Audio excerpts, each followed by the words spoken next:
I hope all are having a great summer. I'm making the best of mine traveling across parts of the West that are new to me.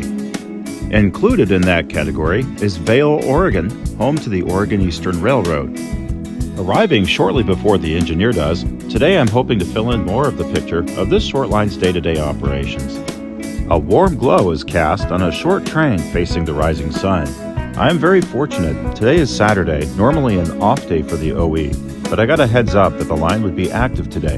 While waiting, I got a closer look at the 2182, sitting quietly on a house track. This EMD GP7 was built in 1951 for the Santa Fe as number 2674. The number 2182 was given to it by the Southwestern Railway, who owned it before the OE.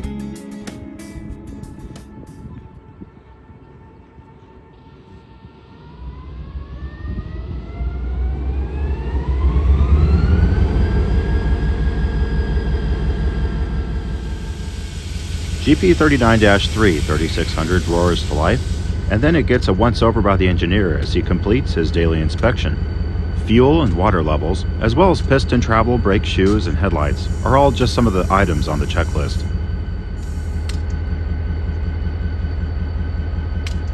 With the inspections done and the train line air pressure charged, the handbrake gets removed, and it's time to highball.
The short train is headed to the interchange at Ontario, but the train will grow twice with pickups at Loose Siding and at the Y connecting the OE to the UP.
The hoppers are from Celotom, picked up by yesterday's day job while I was filming the Boise Valley Railroad. The reefers are cleaned and repaired for service, being brought to UP for loading, possibly in Ontario at Americold.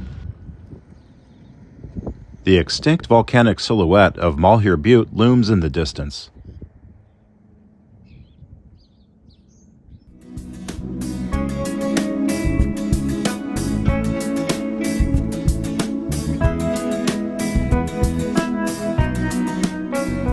The green farmlands here are nestled between desert mountains all around. This is one of several branches of Treasure Valley that extend in all directions from the Snake River. Although it was gold and silver that brought the first settlers to the surrounding higher elevations, it was ultimately coined Treasure Valley in 1959, reflecting the entirety of the natural resources the region offered, including amazing produce where potatoes, onions, and corn abound. In 1883, rails reached the valley laid by the Oregon Short Line, which today is operated by Union Pacific. The largest bridge Oregon Eastern still crosses is here over the Mulhy River. It's a double-through steel truss bridge, and unfortunately, it's difficult to get close to.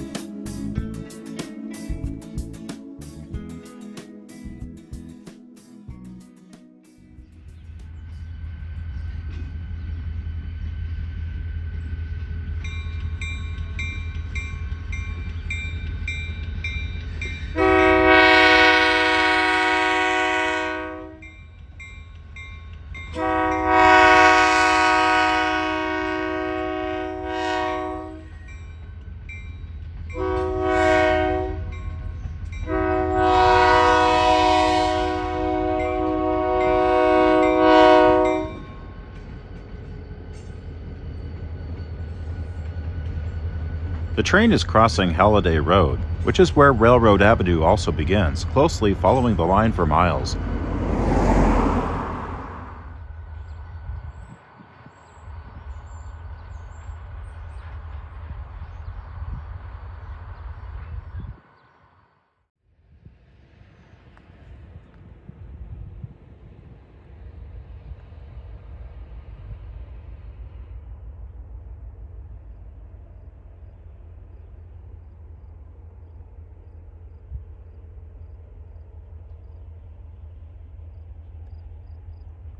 Coming up at the next crossing, aptly named Butte Drive, is my favorite moment of the trip, where geography, light, and machine came together nicely.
At Luce, the train stops for its first work. 9 mechanical reefers will be added to the train and brought to Ontario.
Back on the move, 13 cars are now on the drawbar of 3600, which was built in December 1964 as a GP35 for the Southern Pacific, cab number 7703, but that was quickly changed to the 6600 only a year later. Several owners later, it received its current number 6300 by the Great Western Railway. Its attractive paint scheme was applied by the Hudson Bay Railway. It was rebuilt into a GP39-2 by Western Rail and finally sold to the OE in 2021.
The train has reached the Y connecting OE rails to the UP. Just one obstacle is in their way now. 3 cars left on the south leg of the Y because of a lack of clearance the other day to deliver them to the interchange. So the locomotive must use the Y to run around the cars, add them to their train, and then re-enter the Union Pacific tracks to shove to the small interchange yard a short distance to the north.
The Oregon Eastern has both day and night jobs going on duty at 9 a.m. and 5 p.m. respectively.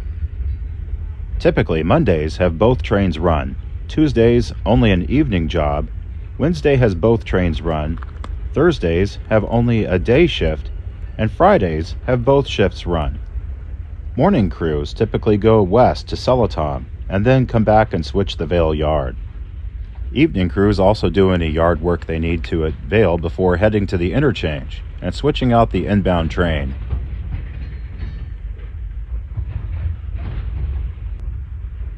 Of course, being a short line railroad, and as I saw, these operating practices are not set in stone.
Surprisingly, recently trains of up to 70 cars have been pulled at this interchange.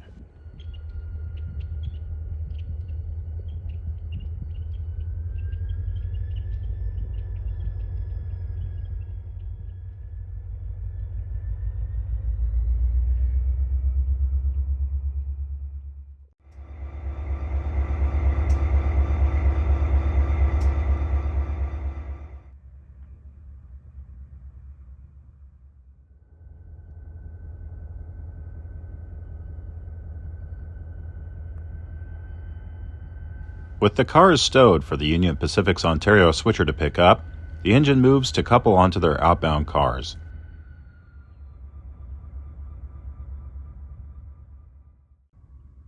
An IG-4SE with 402 containers on board bound for Seattle is sneaking up behind me on the main line. This train is pushing 15,000 feet.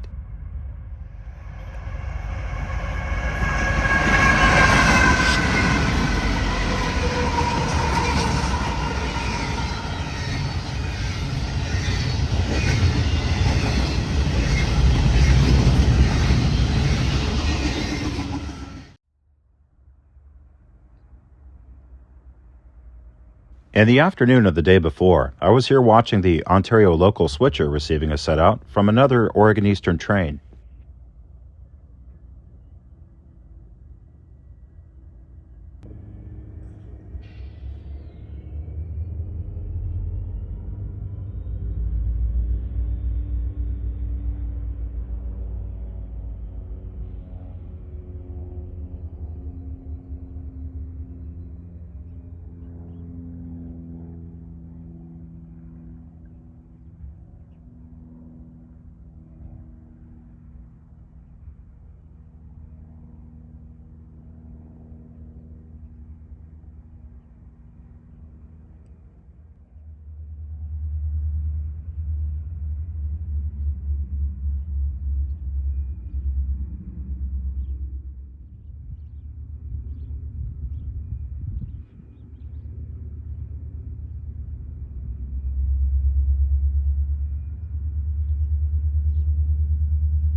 SD70Ms in tandem seems to have become UP's preferred road switcher power setup.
It appears this road once crossed the tracks here, and this round barricade once protected automatic crossing devices.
A view from above on the overpass shows us the cars the OE will be picking up.